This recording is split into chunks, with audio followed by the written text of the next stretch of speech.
Auto immune ഡിസീസുകൾ എന്ന് കേട്ടിട്ടുണ്ടോ? നമ്മുടെ രോഗപ്രതിരോധ സംവിധാനം ശരീരത്തെ സംരക്ഷിക്കുന്നതിന് പകരം ആക്രമിക്കുന്ന ഒരു അവസ്ഥയാണിത്. അതായത് ഒരു രാജ്യത്തെ ഭടന്മാർ അവിടുത്തെ പ്രജകളെ സംരക്ഷിക്കുന്നതിന് പകരം അവരെ ശത്രുക്കളായിട്ട് തെറ്റിദ്ധരിച്ചുകൊണ്ട് ആക്രമിക്കുക, അങ്ങനെയുള്ള ഒരു അവസ്ഥയാണ് ഓട്ടോ ഇമ്മ്യൂൺ ഡിസീസിലും വരുന്നത്. ഏകദേശം 100-ൽ പരം ഓട്ടോ ഇമ്മ്യൂൺ ഡിസോർഡേഴ്സ് ഇതുവരെ കണ്ടെത്തിയിട്ടുണ്ട്. തൈറോയ്ഡ് ഗ്രന്ഥിയിൽ ഈ അവസ്ഥ വരുമ്പോഴാണ് ഹാഷിമോട്ടോസ് തൈറോയിഡൈറ്റിസ് എന്ന് പറയുന്ന ഒരു അസുഖം ഉണ്ടാവുന്നത്. പുരുഷന്മാരെ അപേക്ഷിച്ച് സ്ത്രീകളിലാണ് കൂടുതലായിട്ടും ഇത് കണ്ടുവരുന്നത്.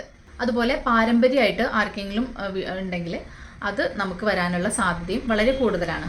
അപ്പോൾ നിങ്ങളൊരു ഹൈപ്പോ തൈറോയ്ഡ് പേഷ്യൻ്റ് ആണ്, നിങ്ങളുടെ TSH എപ്പോഴും ഉയർന്നാണ് നിൽക്കുന്നത്, അല്ലെങ്കിൽ വളരെ ഉയർന്ന അളവിലുള്ള തൈറോയ്ഡ് ഹോർമോൺസ് ആണ് നിങ്ങൾ എടുക്കുന്നതെന്നുണ്ടെങ്കിൽ നമുക്ക് തൈറോയിഡിൻ്റെ ആൻറ്റിബോഡി ടെസ്റ്റ് കൂടി ഒന്ന് ചെയ്യുന്നത് നന്നായിരിക്കും. നിങ്ങൾക്ക് സാധാരണ ഹൈപ്പോ തൈറോയിഡിസം ആണോ അതോ ഹാഷിമോട്ടോസ് തൈറോയിഡൈറ്റിസ് ആണോ എന്ന് നമുക്ക് അതുവഴി തിരിച്ചറിയാൻ സാധിക്കും.